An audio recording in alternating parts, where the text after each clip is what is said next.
Well, hi again, everybody. After all these videos, we still haven't advanced anything in the game yet. Why would we do a silly thing like that? We're going to go over here to the next, this is the view we want. We're going to go over here to the next phase of everything where we're going to look at scouting. So I'm going to do scouting differently than everybody else does. I haven't looked to see what it's like in FM24 yet. I imagine it's probably similar to FM23 because they just came out with this new system, right? You go over here into scouting, right? You can set up your recruitment team and all this stuff. First off, we're going to go over here into the staff. We're going to go over to scouting. I forgot to do this. I'm going to assign scouts. We're not going to shortlist any players that we scout. We want them to be watched probably until full knowledge. So we'll do that. You don't have to do this part, right? But that's what we're going to do. I think it's going to make it a little bit harder for us to get full scouting reports, which means that our transfers at the beginning of the save are going to go, I think, a little bit more slowly. But as things move on over time, I think you're going to see them improve and go a little bit faster. So that's kind of how we're going to set this up for scouting. I'm just going to take a quick look here and make sure that everything is set up the way that I want it to be. Let's see here. Match things. Yeah, we don't want anybody else arranging friendly matches as well.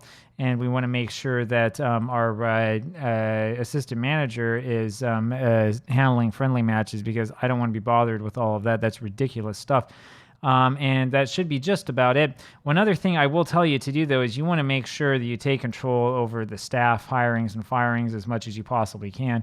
I mean, as always, you can let the you can let the AI take control of this stuff. I wouldn't really recommend it. I've done saves like that. It's a pretty fun thing to try, actually, to just let the AI take care of everything and have the assistant manager act as the manager and stuff like that, so that you're basically like the you're in the role of the director of football. You can do that if you want. I mean, it's a challenge. There's a reason why it's a challenge, because it's going to be hard. Anyway, so now we got everything set up so that we are in control. We go up over here. We're not going to set, though, up this recruitment team like they say. We go over to recruitment focuses. So what you're supposed to do is go into this creative recruitment focus and stick like all your scouts out on it.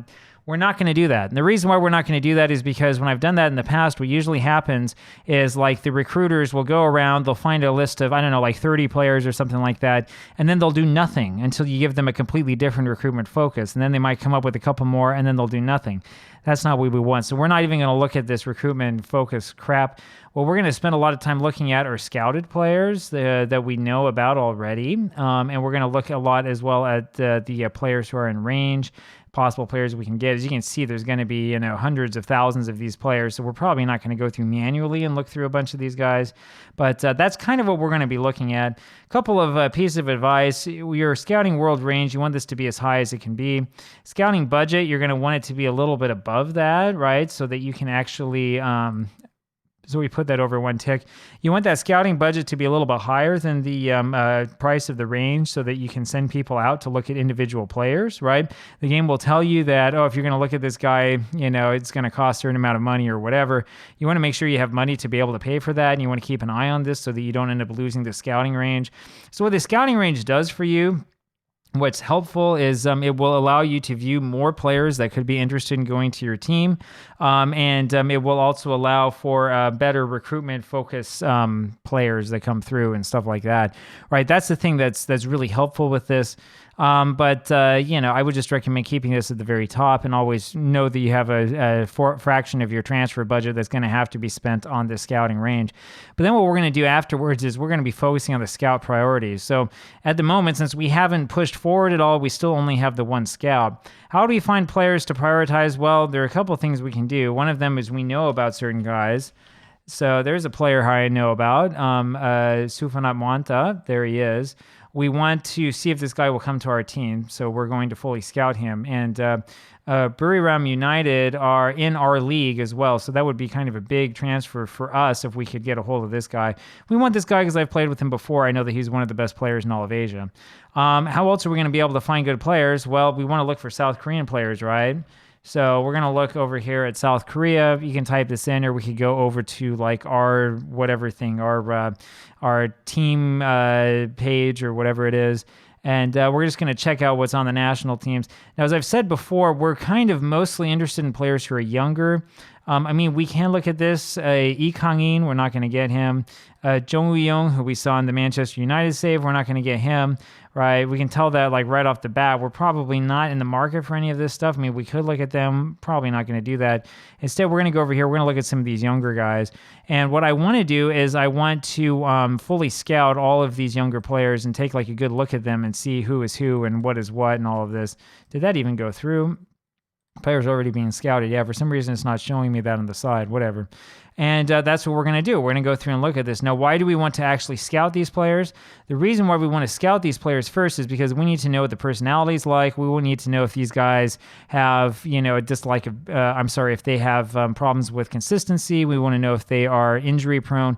That's the sort of thing we want to know. We want to know as much about what we're getting before we get it as we possibly can. And this is a good place to start off because chances are that if these are players on the national teams at various levels, chances are pretty good that we're going to get something from this that actually works. Now, we're not going to limit ourselves, of course, to South Korea.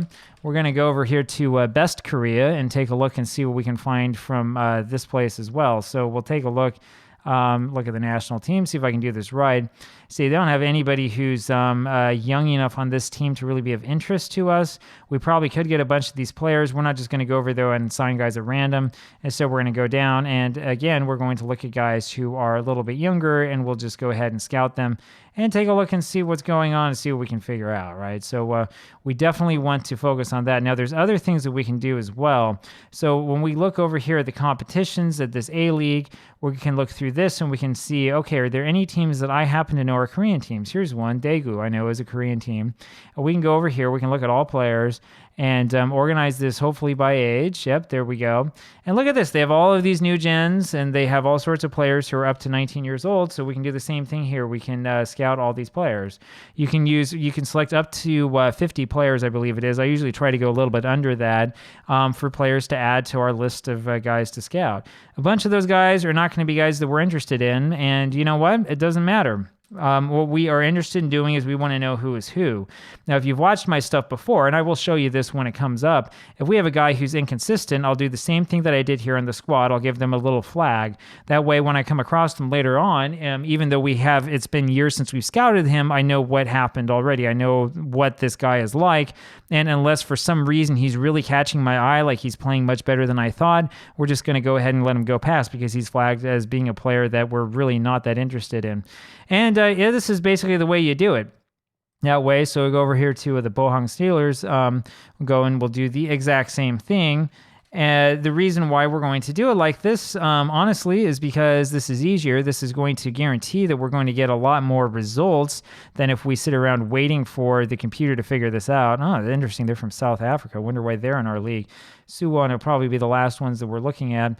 Anyway, yeah, that's sort of the purpose behind doing it this way, right? We want to get as many players as we possibly can. The idea behind this, of course, is that we get young players who look really good. We end up scouting them. We end up signing them, and hopefully they go straight here to the under-19s. The really good ones will play well. They'll increase in their transfer value. Then we stick them over on the B team, maybe, or if they're good enough, they go straight on to the senior squad. And then the players here in the under-19s who didn't develop that well will end up with a B team life where they will be loaned out. And after we're done loaning them out, then we'll probably sell them off when they're about like 21, 22, or 23, and we will try to make long-term profit off of them, right? That's the idea. So we want to get this balance from about 6 million to a couple $100 million, and we want to do it as fast as we can. And all the while, we want to make sure that we're winning. Might work, might not, but we'll see what happens, and we'll see if this works. Anyway, that's my approach to scouting, right? Like I say, to recap this, forget about the stupid recruitment focus thing because, I mean, in my opinion, it never really works. Right? You can have, scouts assigned to different areas or whatever. Instead, I prefer to have the scouts just go over and scout the players, and we're going to have them scout all the players. And that's what we're going to do. And then we're going to canvass everything that at least is in South Korea and hopefully most of Asia and make sure that we have a good understanding of exactly what's going on. That's it for me. Talk to you again later. Bye-bye.